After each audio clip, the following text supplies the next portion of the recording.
राज्यामध्ये अहिल्यानगर जिल्ह्यातील कर्जत जामखेड मतदारसंघ हा एक हाय व्होल्टेज ड्रामा म्हणून चर्चेत होता आणि 2019च्या विधानसभे निवडणुकीपासूनच त्या ठिकाणी राष्ट्रवादी पक्षाचे रोहित पवार व भाजप पार्टीचे राम शिंदे या दोघांमध्ये चांगलाच राजकीय संघर्ष पाहायला मिळाला होता आणि 2019 व 2024च्या विधानसभा निवडणुकीमध्ये रोहित पवार यांनी राम शिंदे यांना धोबी पछाड देत आमदारकीला गवसणी घातली।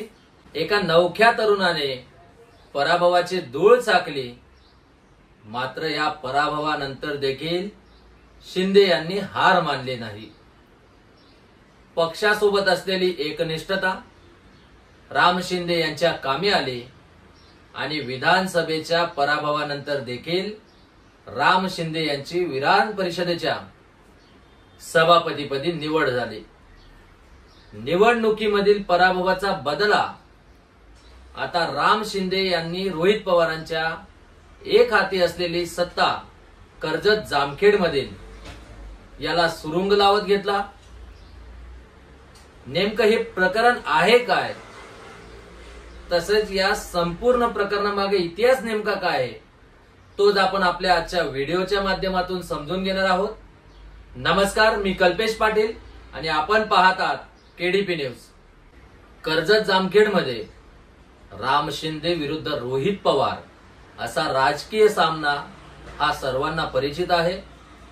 विधानसभा निवडणुकीमध्ये देखील पवार यांनी पुन्हा एकदा राम शिंदे यांना पराभवाची धूळ चारली आणि शिंदे यांनी थेट रोहित पवार यांच्या बालेकिल्ल्याला सुरुंग लावलाय।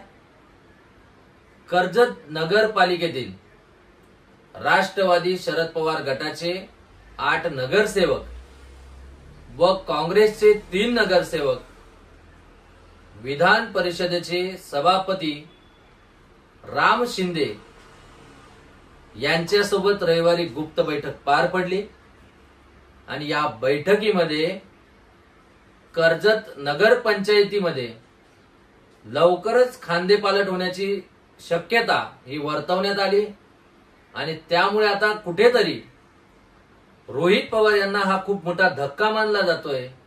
आमदार रोहित पवार यांनी कर्जत नगरपंचायतीमध्ये एक हाती सत्ता मिळवत भाजपच्या राम शिंदे यांच्या सत्तेला सुरुंग लावला होता। कर्जत नगरपंचायतीमध्ये राष्ट्रवादी शरद पवार गटाचे 12, काँग्रेसचे 3 आणि भाजपला 2 जागा ह्या मिळाल्या होत्या। उषा राऊत यांची नगराध्यक्षपदी तर काँग्रेसच्या रोहिणी घुले या उपनगराध्यक्षपदी यांची निवड झाली आणि राज्यामध्ये महाविकास आघाडीचं सरकार आल्यानं जनतेच्या आशा देखील पल्लवित झाल्या होत्या।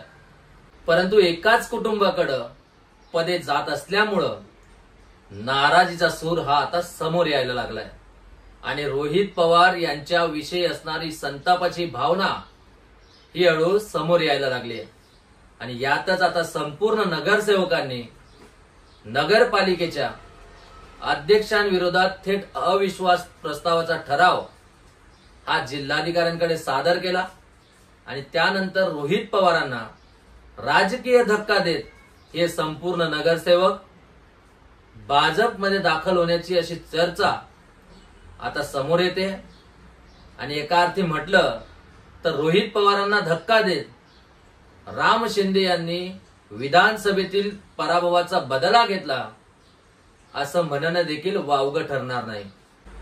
कर्जत जामखेड मध्ये 2 पंचवार्षिक म्हणजे 2019 आणि 2024 मध्ये राम शिंदे यांच्या विरोधामध्ये राष्ट्रवादीतून रोहित पवार यांना मैदानामध्ये उतरवण्यात आलं होतं आणि 2019 मध्ये रोहित पवार यांनी शिंदे यांचा पराभव करत पहिल्यांदाच आमदारकीला गवसणी घातली।